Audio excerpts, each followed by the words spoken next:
las tradiciones se están perdiendo. Esto va para acabarse. Los padres de familia no les enseñan esas costumbres y los niños se van a todo lo moderno. ¿Sí? Yo no tengo oído para la música, sino yo le he jalado unos riendazos a eso, porque eso tiene que tener uno oído. Cuando llega la conquista española, la primera población, el primer asentamiento que tenemos dentro de lo que es Casanare es Morcote. Actualmente Morcote no le pertenece a Casanare, le pertenece a Boyacá. Pero por Morcote bajaban hacia Támara o hacia Nuchía.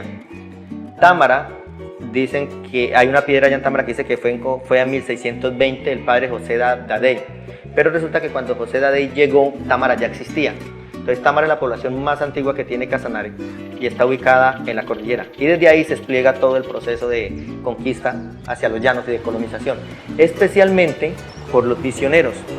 ¿Por qué? Porque las condiciones agrestes que tenía aquí la llanura hace que cuando vienen los conquistadores, que además vienen motivados por el mito del Dorado, se corre la voz entre los indígenas en el centro de que de la leyenda del Dorado estaba al oriente. Puede ser que fue una estrategia para deshacerse de cierta manera de los conquistadores y mandarlos a una búsqueda que fue infructuosa totalmente y fracasada. Porque aquí teníamos un problema y eran los zancudos. Y teníamos un problema que eran las inundaciones. Y la caballería que tenían ellos no estaba adecuada para los pantanos de las llanuras. Y eso hizo que la búsqueda fracasara. Entonces quedan los llanos como una región maldita y olvidada para los conquistadores sin interés alguno, porque no habían poblaciones, no había oro. Y las tribus indígenas eran muy dispersas eran además nómadas y eran muy dispersas, no teníamos centros poblados como por ejemplo en Cundinamarca, como por ejemplo en el norte, por ejemplo en el centro del país sí habían centros poblados indígenas, acá no, los indígenas andaban regados por las llanuras y eran un estado seminómada. Entonces no reventó interés para los conquistadores, luego dejaron todo y se fueron. Lo dejaron todo, de hecho no hicieron nada, miraron y se fueron. Los jesuitas ingresan y establecen y comienzan a establecer las primeras poblaciones. Los jesuitas, la Compañía de Jesús, tenía una cuestión muy interesante, que por cierto eso fue lo que le causó la pelea con la corona y la expulsión posterior. Es que a diferencia de las otras casas como los encomenderos o los otros curas doctrineros, ellos venían en función del Estado. Los jesuitas no, los jesuitas venían como rueda suelta, independientes. Entonces su obediencia con el Estado no era tal, porque su obediencia era directa a la Santa Sede. A diferencia de los demás que adoctrinaban a los indígenas para el servicio a los españoles, para pagar el tributo y para hacer todo el proceso, lo que hacían los jesuitas no, los jesuitas era montar poblaciones para ellos.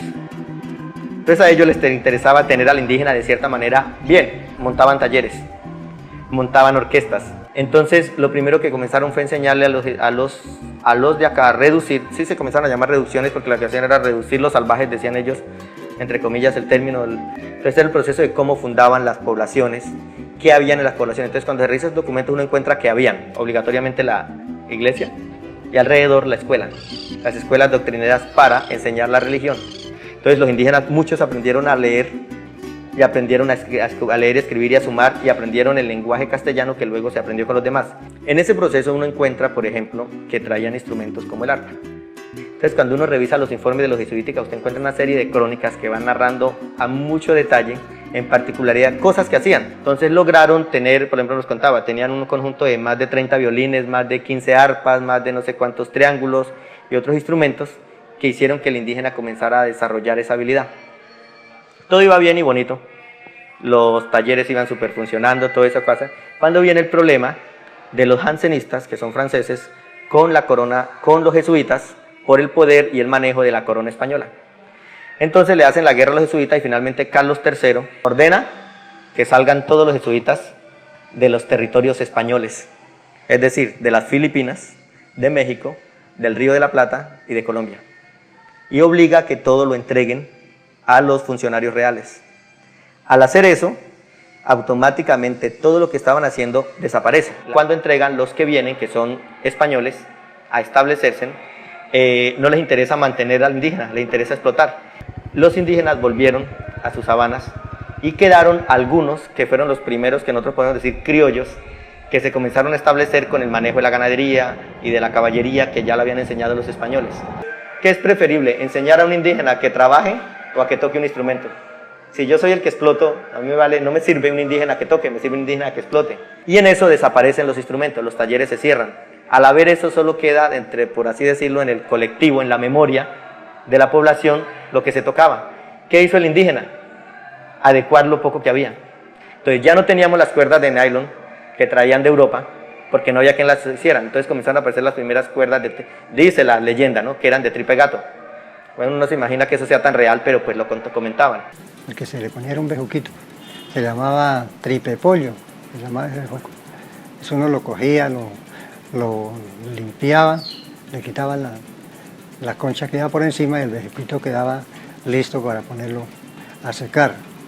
No se podía poner al sol porque reventaba. Entonces se ponía a la sombra hasta que él se sacaba bien y ya uno lo utilizaba en el instrumento. Ahí lo amarraba y quedaba dando, era una cuerda. Eso había también hacían de tripa, de vejiga, de la vejiga hacían una cuerda esa también. Pero era diferente, era mejor el bejuquito, que sonaba mejor. Entonces, ¿qué es lo que pasa? Al parecer, pero esto es una teoría, la cirrampla es una evolución del violín, por la posición de toque y por la manera como se marca aquí la tonalidad. La marca aquí adelante y en vez de ser una cuerda frotada comienza a ser pulsada. Con la cirrampla, inicialmente, cuando viene el joropo, que lo que llamamos joropo no era un ritmo, lo que llamamos joropo era una fiesta. Entonces, joropear era fiestear, bailar. La joropera o la joropiada o joropear era de la baja calaña los que iban a esas joropeadas, porque era parrando donde la lujuria y el alboroto del mestizo ya, con el clima, con el trago, pues se daba para muchas situaciones que, entre comillas, para la nobleza, no tanto nobleza, para la élite del momento era mal vista. Entonces, ¿qué pasa? Comienzan a aparecer los instrumentos acomodados de los instrumentos antiguos. Entonces es probable que haya dado esa migración y que el instrumento sea una adaptación. ¿Qué es lo que pasa? Que el instrumento no tiene caja de resonancia. Entonces, ¿qué es lo que hace caja de resonancia? La boca. Le meten la cirrampla a la boca y con la caja de resonancia, según lo que aprieten o lo que hagan, el sonido sale más o más agudo. ¿Cuándo desaparecen? Cuando bajan los instrumentos andinos. Ya llegaron instrumentos de otra calidad, con más cuerdas, entonces ya ya no se escuchaba. Por la falta de sonido, entonces fue perdiendo utilidad, entonces no se utilizó más. Y quedó allá, los que tocaban esto ya desaparecieron, se murieron ya. Nos da más movilidad en la parte de la melodía, nos permite hacer más juego que lo que hizo la cirrampla, porque como el arpa ya no estaba, y no estaba la bandola llanera, la primera música en joropo fue tocada en guitarras y en tiples, no en arpa, no en bandola, fue en esos instrumentos. Y esos instrumentos desplazaron la cirrampla porque la cirrampla no da tanta melodía como esos otros. Sin embargo, la cirrampla se mantuvo, como así decir, en el submundo de la cultura, pero no era popular. Y de hecho aún se mantiene, es una cosa curiosa, es un instrumento que sigue manteniéndose en el submundo, que hoy en día ya tiene otra valoración, porque es un instrumento antiguo, por la cosa de patrimonio, por todo eso, tiene otra connotación que toque cirrampla, ¿no? Uno, está tocando cirrampla, eso es diferente a hace muchos años que, la cirrampla, no, es mejor la música con la otra. Iba desplazándose por la sonoridad y porque no teníamos posibilidades de ampliar un sonido. Si una cirrampla usted la pone a tocar en una fiesta sin sonido, esa vaina, el zapateo la apagó, no va a sonar. El 4 la va a apagar, las maracas la van a apagar, no da el suficiente sonido. Por eso comenzó a irse. Después de que nos llega, que tenemos la bandola, después cuando ya vuelve el arpa, que ya vuelve posterior, el arpa nos vuelve a llegar hacia 1930, nos vuelve acá a Casanare, o sea, muy tarde. Y ya teníamos antes la bandola, tuvimos joropo en violín, durante mucho tiempo el joropo también se mantuvo en violín. Cuando vuelve, entonces se establece una cosa curiosa, la música se nos estratifica, en los llanos se nos estratifica, entonces el arpa no estaba en los parrandos llaneros, el arpa estaba en las fiestas de hato o en las poblaciones ribereñas. ¿Por qué? Porque por las falcas o por los bongos que llaman, podía entrar un arpista a las hatos, o los dueños de hato que tenían suficiente dinero para un transporte de las avionetas ya en el siglo pasado, podían tener arpas. Los pueblos no, porque ¿cómo cargaban un arpa a caballo? Tocaba en una bandola, un cuatrico, una guitarra, un tiple. Entonces se nos vuelve la música también social. Hasta tiempo después vuelve el arpa, cuando vienen las primeras grabaciones en el llano con Luis Ariel Rey, cuando aparecen ya los otros nuevos, que comienzan los LPs a aparecer, vuelve el arpa a hacerse popular, antes no. Antes era la música popular en cuerdas, para élite en arpas. Desapareció la cirrampla, vuelve. ¿Y quiénes la toman? Se populariza por la zona de Orocue y por la zona de Morcote y Nuchía. Entonces, como se populariza por esa zona, comienza a hacerse la leyenda de que es indígena. Porque los indígenas, ¿aquí dónde están? En Orocue, arriba están Panuchía y abajo regados hacia San José del Ariporo y hacia las puntas de Atocorozal para abajo, Mochucaño, Mochuelo y Barro Negro hacia arriba. Entonces, todo lo que sea de esa zona, llamamos indio.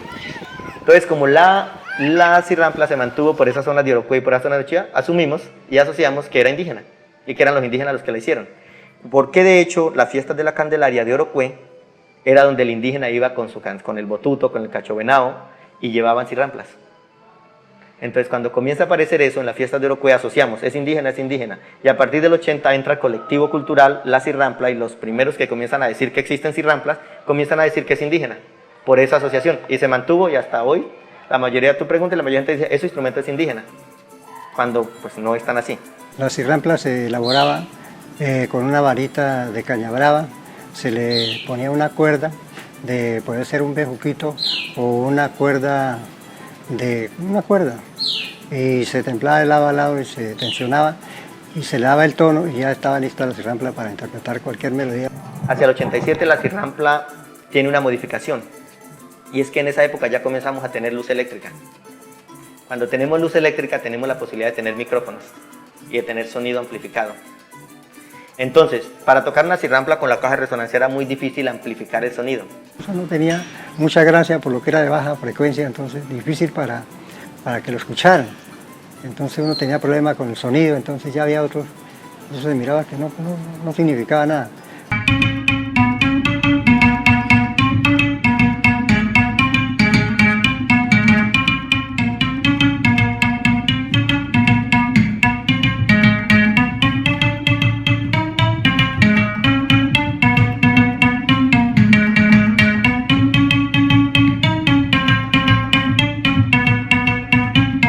La primera fue esta.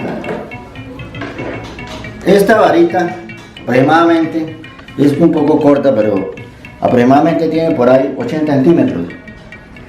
Se le agrega una cuerdita. Se tocaba en esa época la caja de resonancia era la oca. Tiene un sonido raro porque el sonido va hacia adentro.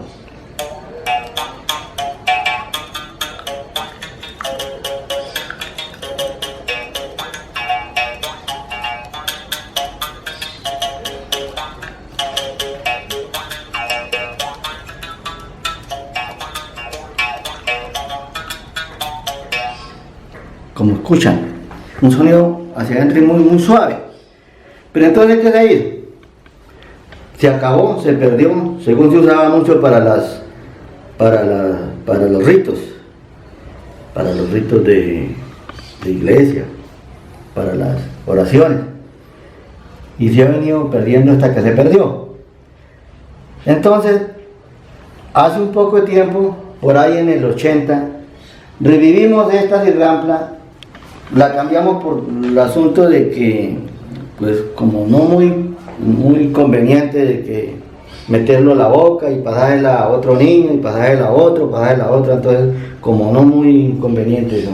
Prácticamente la caja armónica viene siendo la boca de quien la ejecuta. Para muchos no les gusta porque sale a ser un instrumento muy personal.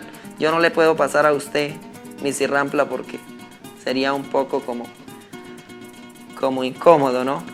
Pero antihigiénico, ¿sí? Esa es de pronto la respuesta de las personas que han tratado de modernizar la cirrampla y de hacerle su propia caja armónica con un táparo de hacer zaranda, de táparo antiguo. Entonces la mudamos por esta. Esta es una cirrampla, diría yo que una cirrampla moderna. ¿Por qué moderna? Ya tiene caja de resonancia. La caja de resonancia es un taparito, medio taparito, lo llamamos nosotros cucharero. Y se le agrega una tapita en cuero y de ahí sale la cuerdita. Se me vino la idea que hacerle su propia cajita, entonces cogí un pedacito de taparita de tatumo y la ensamblé con el cuerito que da como la agudeza, la resonancia, puede ser de becerro, de chivo, lo que sea, por ahí eso no tiene nada que ver, lo importante es que sea delgado. Y sin perder la esencia, le hice en la cabeza la clavijita de madera, una cejillita de hueso, puede ser de hueso, de cacho, de una madera fina. Entonces ya le aplicamos una clavija automática, con un espárrago automático también.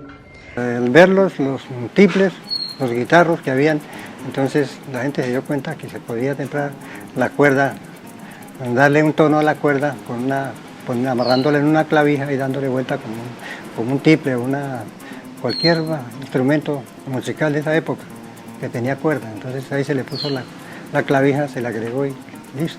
Tiene un mástil aproximadamente de 60 centímetros. Es hueco por dentro desde acá hasta acá, para que guarde esa caja de resonancia y la bote aquí en este huequito, que es el desbogue del instrumento. Ya una vez teniendo esta cajita propia del instrumento, entonces no pasaría como la anterior, como la antigua, que solamente era de tensionarla con la boca. Entonces ya ahorita si yo la toco, la interpreto acá, usted la puede tocar o cualquiera y no pasa nada ya. La cuerda que tiene es una segunda de arpa. Se le puede poner una primera y se le puede poner una tercera.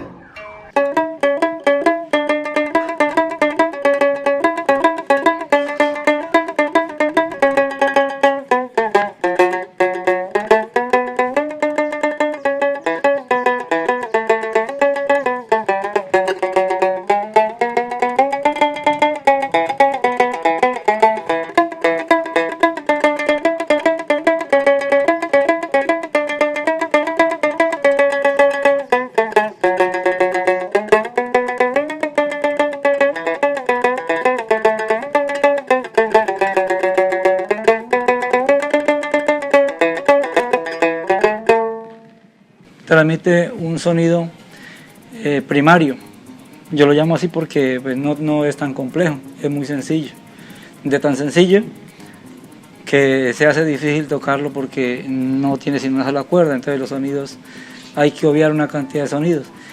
¿Qué hay de la cirrampla? La cirrampla, según la historia, por lo que conozco, en alguna época se hizo la cirrampla, se fabricó, pero más nunca se publicó. No había cómo publicarla tampoco.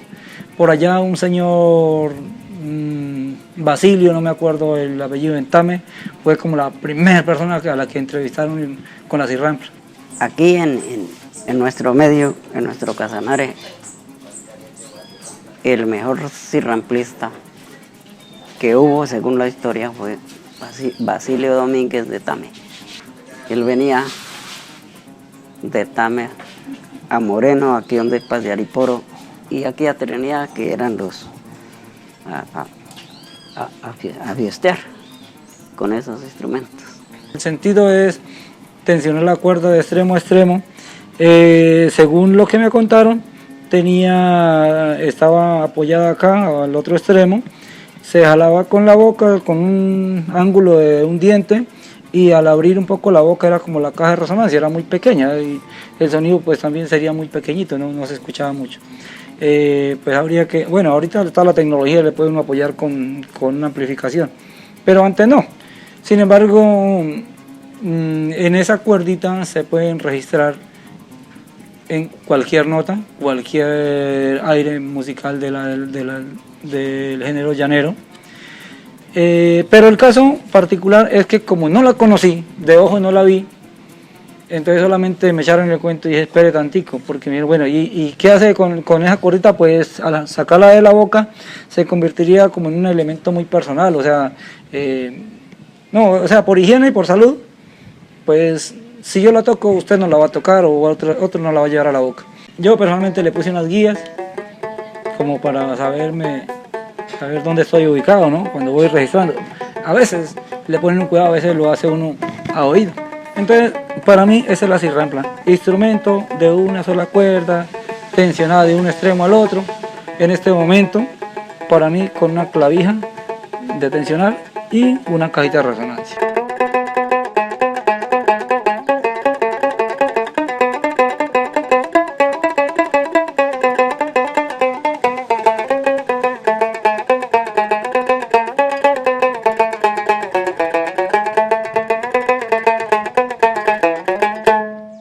Que la fabricación de la cirrampla, aquí ya hay varios personajes que la fabrican, por lo menos estas, son fabricadas por un señor llamado Polidoro Fiagá, un señor de Marroquín, muy perfeccionado, es muy intelectual para fabricar su instrumento. Hemos estado con ganas de modernizarla otro poquito y colocarle 3 cuerdas para el asunto de la música de bachata, que me gusta harto esa música, y creo que el pegar aquí debe sonar muy bueno, y con eso nos le metemos también a los alumnos para que les guste el instrumento. Cirrampleros, aquí está don Jorge Albarracín, muy buen cirramplero de cirrample boca.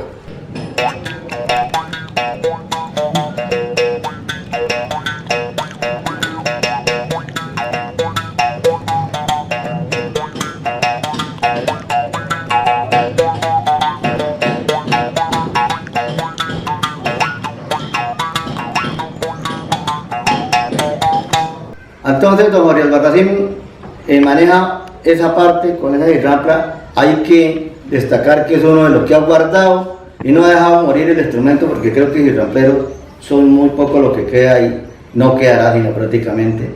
De cirrample de boca quedará él, yo creo, porque ya los otros han desaparecido. Ese instrumento son los que sus ejecutores son muy pocos, yo diría que contados. Entre ellos, yo diría que el más versado en eso es don Jorge Albarracín. Ya hemos estado buscando personas que toquen ese instrumento, esta cirrampla bucal, porque hay otra que han ideado, pero ya no es como la tocamos nosotros, que es la cirrampla bucal. Entonces, pues hasta ahora no hemos encontrado ninguna persona que nos acompañe a tocar la cirrampla, que la sepa tocar. Entonces nosotros parece que somos los últimos que quedamos. La idea de mi cirrampla es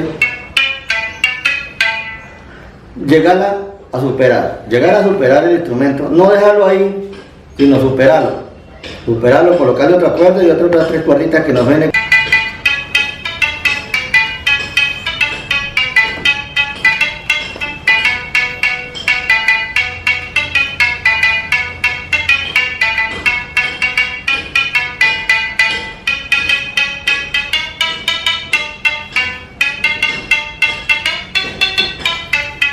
Entonces la idea es llegar a no solo música llanera, llegar a meterle algunos géneros de música para que superarlo.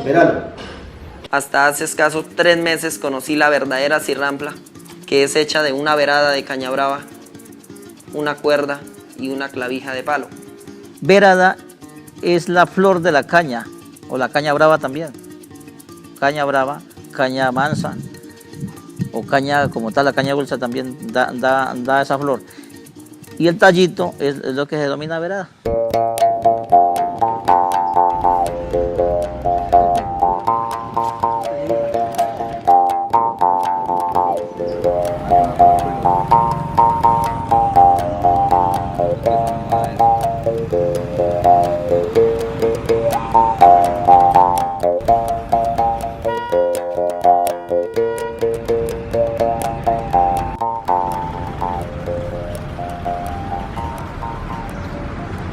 Esta cirrampla que tenemos acá tiene como unos 45, casi unos 47 años que la fabricamos. Es la consentida, es la que dirige mi carrera como cirramplista, porque esa es la que me acompaña y la fabriqué y ahí está todavía intacta. La ciencia del instrumento no está en usted sacar melodía con un instrumento de una sola cuerda, ¿sí? Porque pues yo le pongo a esto una cuerda y le pongo una clavija y la afino en cierto tono, y como yo soy bandolista, pues yo aquí para abajo hago un octavo, incluso hasta 2 octavas de una canción, y la saco con mucha facilidad. El chiste, yo creo que el chiste del instrumento no está en usted sacarle melodía a ese nuevo instrumento que nosotros tratamos de modernizar para que no fuera antihigiénico, supuestamente, con ese taparito que le pusimos de caja armónica. Yo creo que el chiste del instrumento, según pude analizar viendo al maestro Albarracín, está en lo complicado de la armonía cuando se da con el proceso de la garganta.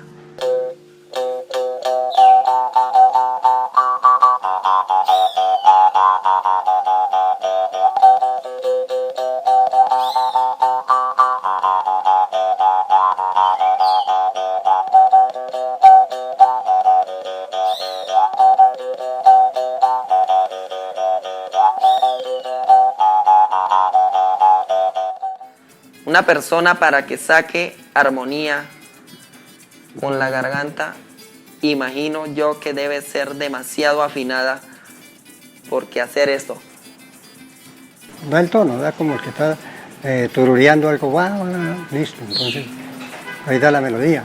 Tiene que aprendérsela para poderla dar ahí también. y estar haciendo usted una sola nota, porque la nota la hace en un solo sitio, usted no me deja mentir. La pisada y la modulación de la melodía en la boca pues es la que da el tono, totalmente se puede interpretar la pieza que uno va a ejecutar.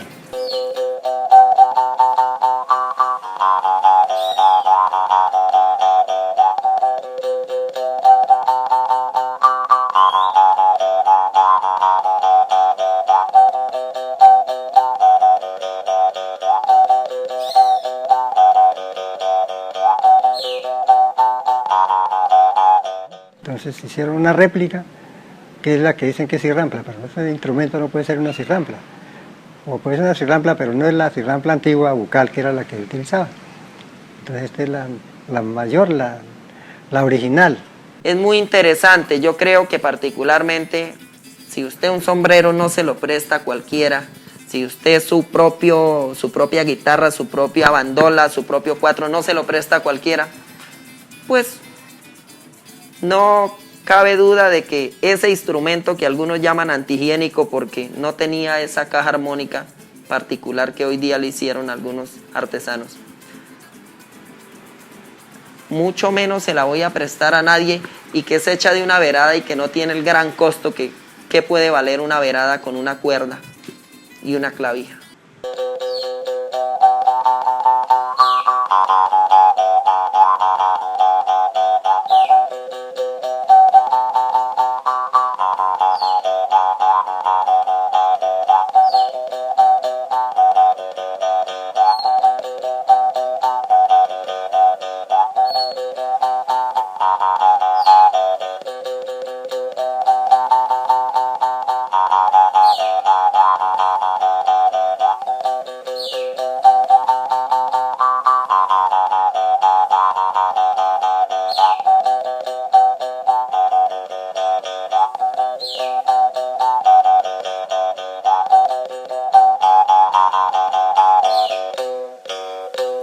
Mi papá, como él estuvo con una hermana en Morcote, ella estuvo de profesora, maestra de esa época, y él aprendió de los aborígenes que habían ahí, de los que habían en Morcote y los que habían en la antiplanicie de Casanare. Entonces, ahí él aprendió ahí y él me transmitió esa enseñanza.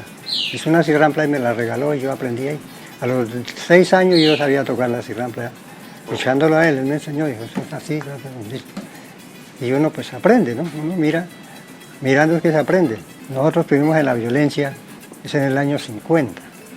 Entonces uno para en ese monte huyendo, entonces ese era el único instrumento que se escuchaba en la noche. Él le daba serenata a los que estaban ahí en la ranchería, pues ellos escuchaban esa música, porque esa vez no habían ruidos altos ni nada, todos escuchaba uno el trinar, cualquier ruido que fuera, por lo mínimo que fuera, uno lo escuchaba.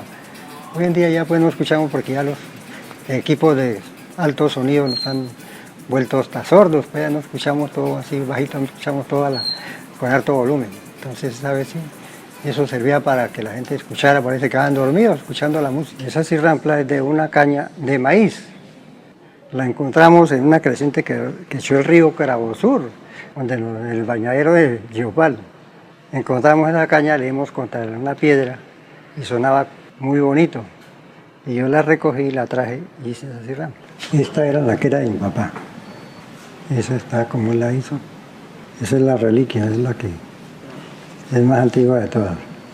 Esa vez se cambió el bejuquito por un nylon de esos de pescar, de esa época, en el 54 ya llegó el nylon para la pesca, entonces él tenía un bejuquito puesto ahí y se lo cambió.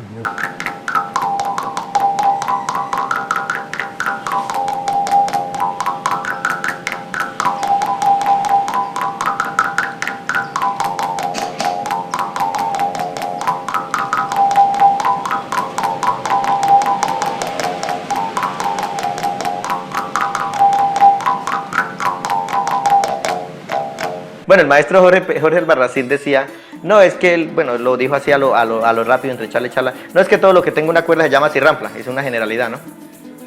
Es muy importante porque de nada nos sirve el día de mañana conocer el instrumento que le adaptaron esa caja armónica con ese taparito, y de ahí en adelante la historia se va a partir en dos, ¿sí? Porque resulta que los que van a ver, los que van a escuchar ese instrumento, no van a encontrar de pronto lo enriquecido que fue el instrumento cuando se le hacía la armonía con la garganta. Sería muy lamentable que el instrumento pierda la gracia en cuanto a la historia de las personas que de hoy en adelante lo conozcan y que no lo vean ejecutar por un maestro como el maestro Albarracín, que en estos momentos vive en Yopal. Entonces la discusión es que es así y que la otra no. Pues sí y no, porque todos los instrumentos van sufriendo modificaciones. Porque sí, obviamente el original viene con la boca, pero por acomodaciones ya usted ahorita no encuentra gente que lo toque con la boca. De hecho, el único que queda es el maestro Albarracín. Se nos va y se acabó esa tradición. Hasta la presente no ha habido ningún intérprete que la haya utilizado como acompañante, es decir, que haya grabado un tema cantando acompañado por la cirrampla. La cirrampla hasta la presente sí se ha grabado varios temas de la música llanera, pero como instrumental, es decir, sin la voz. Logramos grabar con él 3 temas, que los tengo grabados con el maestro Albarracín, y como unos 7 temas con el maestro Pérez, que son de los pocos temas que hay grabados en este momento en cirrampla porque son escasos. Hicimos una grabación de 10 temas. Yo no había conocido sino uno que había hecho el maestro Beco Díaz, que ya murió, que lo hizo como en el 2004, 2005, que se llamó Raíces y Frutos de Casanare, Raíces y Frutos de la música llanera, correcto. Fue de las primeras grabaciones que yo vi, que encontré, que hicieron sobre músicas tradicionales. Y encontré una en cirrampla, que se llama El Pabellón y la Tiradera. Que, bueno, el pabellón y la tiradera, que luego la acompaña el 4, son 2 temas. Pero arranca, y la tocó el maestro Albarracín. Esa la volvimos a grabar acá. Esperemos que otros artistas lo hagan. Por ejemplo, el maestro Dumar Aljure hizo uno en violín. Es un tema que tocó un grupo en violín. El maestro Dumar Aljure, pues todos sabemos que es un ícono de la música llanera acá. Yo he cantado con cirrampla, porque la idea mía es llevar a que se escuchen todos los instrumentos de nuestro llano. Por ejemplo, yo que mi tema que yo grabé por primera vez, como lo fue Catira Casanareña, pues fue con bandola. Después yo grabé con bandolón. Después metí la mandolina. Después ya lo hice con el violín. Indudablemente el arpa. Entonces yo he grabado con todos esos instrumentos mayores. Y el próximo tema pues vendrá con cirrampla, que es el que me falta. Porque, como les decía, es un instrumento muy antiguo, pero que está, digamos, como oculto. Estamos esperando, ojalá que algún día Cholo o Walter Silva nos sorprenda con un tema en ese tipo de instrumentos, que eso hace que la gente comience, como ellos son las estrellas de la música llanera, cuando una estrella esa lo saca, se populariza. La gente comienza a tener nuevamente esa sonoridad en la mente, a sentir nuevamente ese tipo de sonoridad de la música llanera.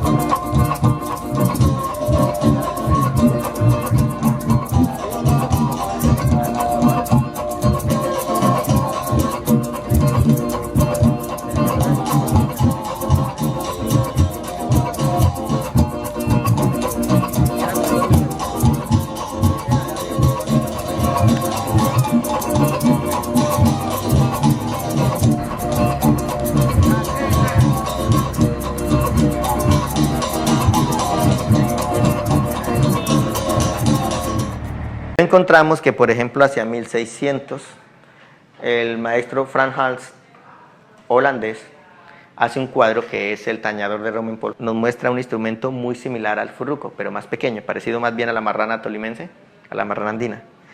No, el furruco no es el runcho, de ningún modo. El runcho puede guardar el mismo cajoncito. El estilo es simplemente una vara pegada que la jalan y da el sonido, ¿no? Entonces, mientras que ellos lo jalan, nosotros lo empujamos. Es la diferencia entre el furruco y el runcho. Se encuentra que al parecer los esclavos congoleños del Congo y del Zaire, que llegaron por Portugal, trajeron un instrumento similar a Portugal que emigró a España, y en España recibe el nombre de zambomba. Entonces la zambomba la hacen con cualquier elemento hueco, con tinajas, con vasijas de barro, la forran en hueco y la acompañan de la varita, del golpe, sigue manteniendo la varita para friccionar. Y es muy tradicional para los villancicos. Entonces usted hoy en día todavía encuentra grupos en España para los villancicos que acompañan con panderetas, palmas y la zambomba para cantar los villancicos en Navidad. En Holanda también pasa a ser parte, pero se vuelve más pequeñito, también para la época de Navidad y los villancicos, o sea que se nos vio como un elemento de la época navideña, que fue adecuado. Por los conquistadores y por los esclavos llegó a las Antillas, llegó a Cuba, llegó a México y llegó a Venezuela. Y sabemos aquí que gran parte del proceso llanero inició por Venezuela. A nosotros en los llanos nos llegó por Venezuela parte de la música llanera en algunas oleadas que venían. Luego nos vino andino, luego tuvimos una mezcla, bueno, ahí ya se desarrolló posteriormente, pero al parecer nos llegó por Venezuela. La música, como la música llanera, prácticamente es venezolana. Y de allá, pues, como esto es un solo llano, sino que lo separa la línea imaginaria que se dice que hay. Entonces, pero eso es proveniente de Venezuela, según la historia de lo que uno escucha por ahí de los mayores, más mayores que uno. Una mezcla que se nos fue dando y unas adaptaciones que aquí pues se tomaron y quedaron para el llano por parte de los indígenas. Como diferente a la cirrampla, la arpa, la bandola, que son melódicos, es un instrumento de percusión que se utilizaban antiguamente en los parrandos, como también, repito la palabra, antiguamente, los fundos, hoy las fincas, hoy les dije finca, en aquella época le decían los fundos. Ese era un instrumento que prácticamente se dejaba, cada fundo donde hacían parrandos tenía su furruco. Otrora, la música llanera no era como hoy se conoce, arpa, cuatro y maracas. Porque en esa época no había arpa, sino solo bandola como instrumento mayor, cuatro, Un par de tiples y uno lo transportaba y el otro acompañaba. mandolina Y unos bichones de maracas, pues, que tapaban el monte. y furruco. y furruco. ¿Y el furruco? El furruco se usaba en los conjuntos musicales como el bajo eléctrico hoy en día. Primero que le conocí un bajo de clavijas sin sonido de fadumas, como un violín. El contrabajo lo desplazó y por ende el bajo desplazó al contrabajo. Claro, anteriormente a eso vino la guitarra marcante, que era una guitarra acústica. Una guitarra acústica y le hacía una marcación, pum, pum, pum, pum, pum, pum. Lo mismo que hacía el furruco. El bajo nos llegó en la década de los 90, cuando comenzó a haber luz permanente en el llano, o al menos en Casanare. Antes lo hacía el arpa, solo que entonces el arpista, por un lado iba al bordoneo, por el otro lado iba a las primas, y al tener el bordoneo acá, la rapidez en la melodía no le permitía, hacer los que llamamos hoy lo floreado que hacen hoy con la música. Como ya tenemos bajo, el arpista ahora no se preocupa por mantener el pum pum pum pum pum pum para el bailador, porque eso lo hace el bajo. Entonces el arpista está libre y el arpista se puede dedicar a darle a la melodía, a hacer todas las creaciones que hoy tenemos en la música. Yo soy bailador de joropo. Es mucho más fácil cogerme yo y un bajo, yo no sé con cuántos decibeles de sonido. Si me pelo es que soy sordo. Si me voy de la métrica es que soy sordo. No tengo oído para la música, seguro. Prácticamente esto lo que hace es amplificar el sonido y la vibración que produce la varita con los dedos. Acá lo tenemos en tronco y en cuero. Este ya está mucho más tecnificado en su elaboración porque, como ven, tiene remaches metálicos. Otros lo hacen en totumo. El totumo pues es el fruto del árbol del totumo. Como es hueco, le cortan arriba, lo forran en cuero y lo que hacemos con una serie de cuerdas es tensar y templar. Otros no tienen hueco. va sordo, no sé cómo sale el sonido, pero va redondo de alguna manera. Una cantidad de cuerdas, de rejos, de más cuero y más cuero, que en algún momento dije, pero ¿para qué tanto cuero? Creo que no haya la necesidad, cuando yo lo puedo bordar acá, asegurarlo. Entonces no veo la necesidad de meterle tanto colgandejo. El trabajo es conseguir los taparos hoy en día, porque todo taparo no se puede utilizar porque no da el sonido.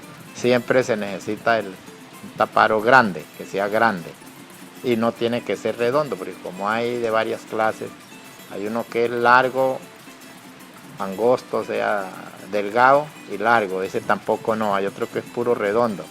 Se necesita el que es grueso y es largo, entonces ese sí es el especial para uno fabricar el furruco. Este no es el propio furruco, el propio furruco es de palo. No es cualquier palo, puede ser de mango, de caracaro o de zarrapio, porque se deja trabajar, se deja moldear, se corta en mitad de menguante para que no se gorgojee. Para que sonara, tuviera buen sonido, se hacía de balso. Que es el tronco hueco con el cuero y lo van tensando con cuerdas para apretarlo. Como se templa una tambora, iríamos temblando el cuero para que nos dé esto.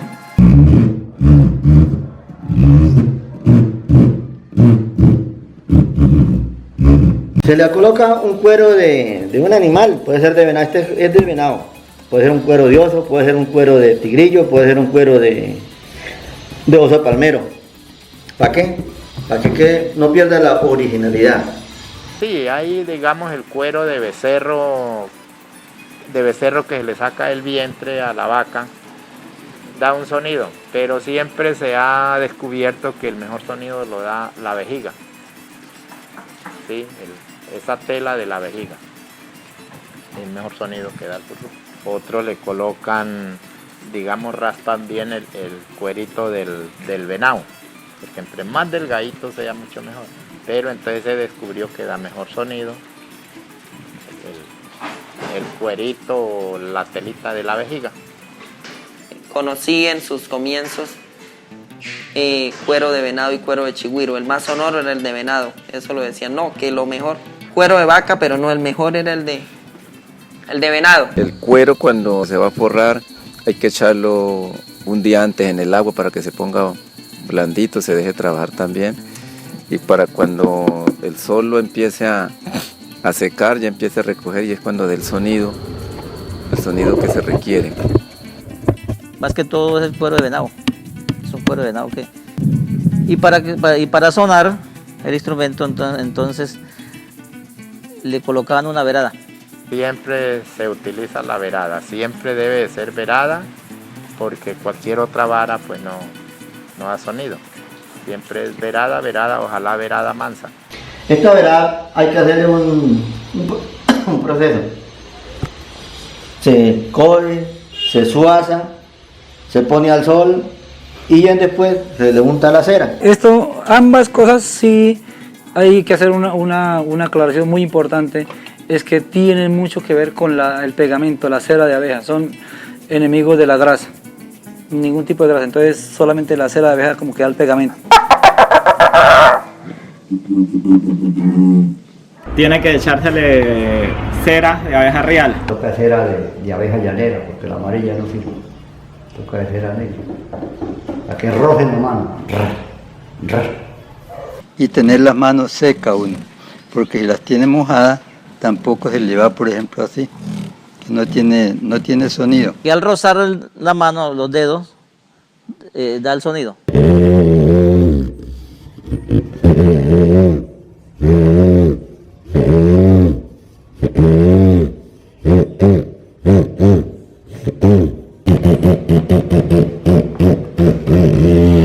Es duro porque de acuerdo como uno está empezando, le salen vejiga y después le salen callos, después de que le sale callo ya no siente nada.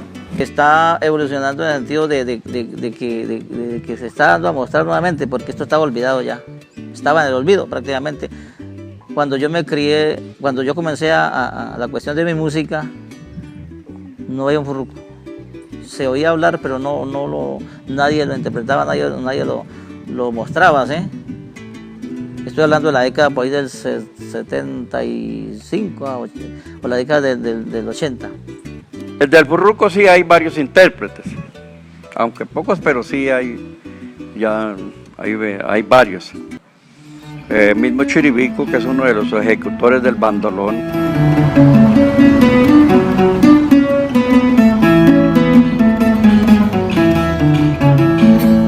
Él toca burruco y hay muchos, hay varios de ellos que tocan burruco. Ya lo hacen prácticamente más por exhibición. Ya nadie acepta, usted cantante, cantar con... No, póngame el bajo, un bajo, y súbeme el volumen para obviamente, para allí cogerme e irme por esa callejuela. Para muchos músicos en el llano ha tendido a desaparecer porque es un instrumento que causa burla, porque el instrumento tiene poca gracia. Es un sonsonete, bum, bum, bum, bum, bum, bum. Es un sonsonete para muchos. Entonces, para los que les gusta la armonía, por ejemplo, sí, un instrumento que sea armónico, para los que enamorados de los instrumentos melódicos, pues, ¿qué les puede brindar el furruco? Si, por decirlo así, es un sonsonete. Sí. A pesar de ser un sonido universal, yo lo llamo así universal porque no creo que afine con nada, no sé con qué afinará. Un sonido grave que va acentuándose más bien como no de la distancia, sino de la tensión que le haga uno al cuero más bien. O sea, puede sonar aquí agudo y aquí grave. O lo mismo, grave o aquí un poquito, pero es la tensión que hace la fuerza arriba abajo entre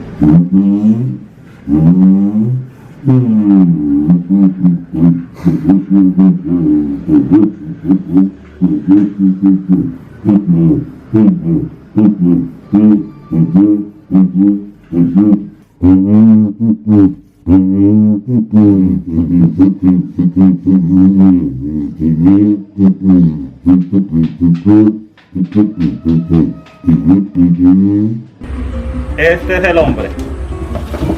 Mi papá tenía que como unos 40 años, no, 45 años, y ya era viejo. Digamos que tiene 80 años. 80 años tiene. Eso. En manos nuestras yo le he cambiado las tapas 2 veces. Tocarlo yo no lo sé tocar bien, porque no tengo ese talento para la música. Para mi papá, pues desde muy pequeño lo aprendí a tocar, era una forma de desaburrirse a veces escuchando música y se ponía a tocar con los amigos. A veces le pedían algunas invitaciones. Hizo una presentación para un festival de colonias. Ya con los años, pues aquí con mi amigo Apunte tuvo la oportunidad de tocar y que Apunte lo divulgara. Me imagino que a nivel nacional y si se pudo pues, a nivel internacional con una canción que él tocó y no se volvió a tocar más. Aquí así se lo ponían así. Se sentaban encima y empezaban a tocar aquí con la vereda por encima. Tuvo la intención, pero no se dieron las circunstancias para la escuela. Entonces, con la muerte de mi papá, pues yo creo que si no hay otra persona que tenga el oído musical en mi familia, se acaba con él. Pero el instrumento sí lo tengo yo guardado y no lo he querido vender. De pronto ahora con las nuevas tendencias, con lo que se está volviendo a la antigüedad, a las costumbres antiguas, sí se puede hacer. Yo no digo que si alguien no quiere pedir prestado para una presentación, con mucho gusto se lo presto, pero yo creo que es muy condicionado, porque pues es un recuerdo. Hay una cosa que tenemos ahora con la tradición, es que son muy celosos. No quieren enseñar. Y ese celo es bueno porque mantiene su tradición y no se populariza o se reexplota. Pero es malo porque el día que se muera, se perdió. Para uno ponerse a trabajar gratis no le sirve porque entonces ¿con qué le da mantenimiento a los instrumentos y con qué toman que sea la gaseosa? Entonces es contraproducente que se cele, porque entonces ya no sería una tradición, que digamos un patrimonio, porque no es parte del disfrute y el goce de la comunidad general, sino que está reservado a unas particularidades tan poquiticos que se pierde ese patrimonio y va a pasar a la historia como que la tuvimos.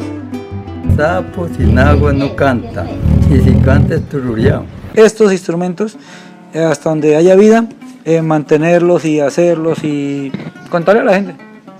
Tal vez alguien le diga a uno, hombre, le pago por lo que está haciendo, como puede ser que no. Pero como yo quiero mi música llanera, quiero mi cultura, pues la publico y la comunico. Y el que quiera saber algo y de lo que yo sepa, pues le cuento. Eso es todo, o sea, porque ¿para qué vamos a reservar temas que en última cuando uno se muere y lo echan al cajón, ya esa vaina ya no va a servir para nada? Entonces hay que publicar, hay que enseñarle a los muchachos. Así nadie más interprete esta vaina, pero que lo sepa. Esa es la idea mía. Y darle a conocer a nuestros jóvenes, solo para eso, para conocimiento, porque aceptamos. La evolución, la mayoría de veces es para bien. El mundo evoluciona, el mundo cambia, es para bien, pero que fuera bueno que los niños, los jóvenes, conocieran esa parte.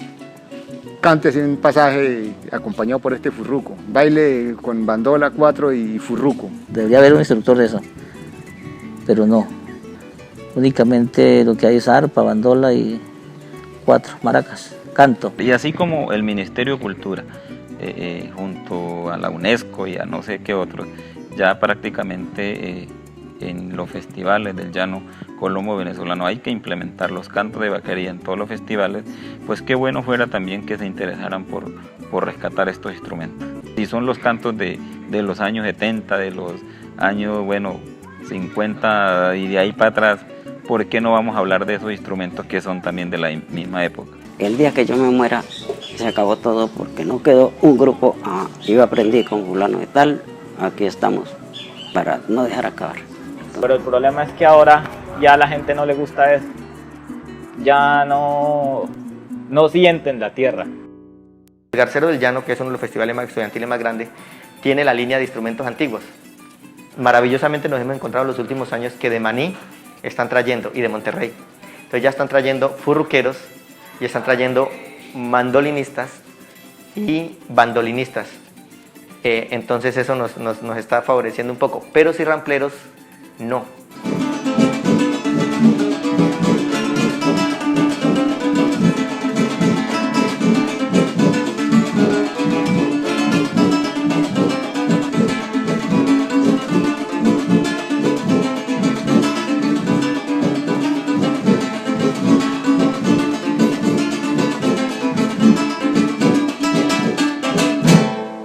Bueno, cuando nosotros decidimos crear una fundación, decidimos que la fundación se iba a llamar Fundación Cirrampla del Llano, porque uno de los motivos por los cuales creamos la fundación fueron mis dos hijos, Jonathan y Johan Álvarez.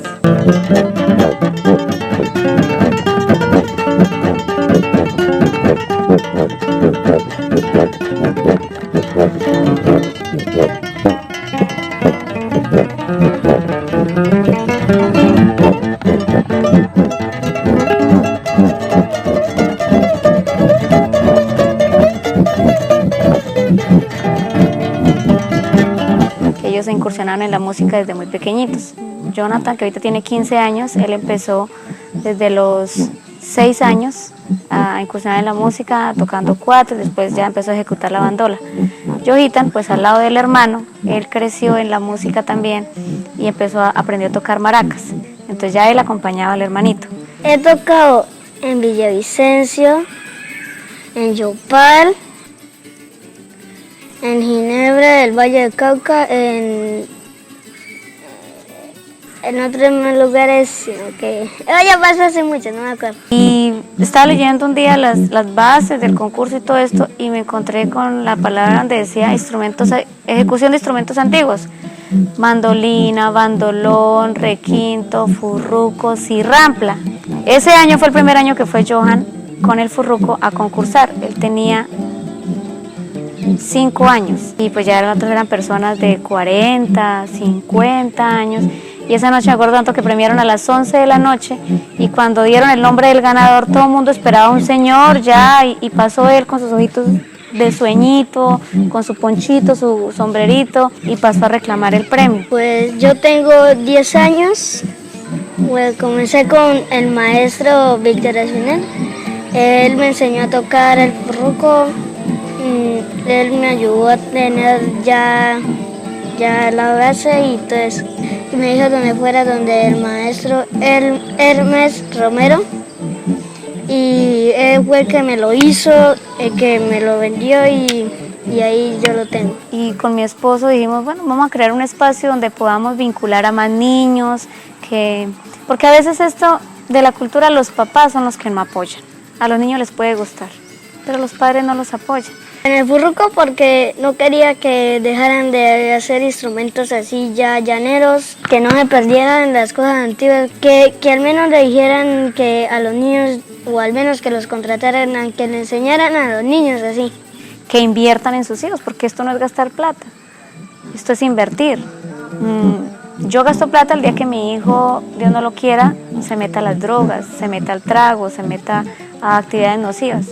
Yo estoy invirtiendo a mi hijo en la música porque gracias a la música él ha conocido lugares, a él lo han aplaudido, él ha obtenido reconocimientos. Para mí es una ganancia mayor que cualquiera. Entonces la música sí es una profesión y queremos que acá, que este lugar, que la Fundación Cirrampla del Llano sea un lugar donde sea el referente para otros niños y para otros padres de familia, que el folclore, uno, hay que recuperarlo, dos, a nuestros niños y nuestros jóvenes hay que recuperarlos. Y como hablábamos ahorita, es una manera de que la persona obligatoriamente pregunte qué es una cirrampla, ¿sí? Y entonces siempre va a haber una respuesta, o vamos a tener una respuesta y así, de boquita en boquita se va pasando el mensaje. Y que el más pequeñito sea el intérprete más pequeño, que puedo decirlo yo, que tiene Casanare interpretando el furruco.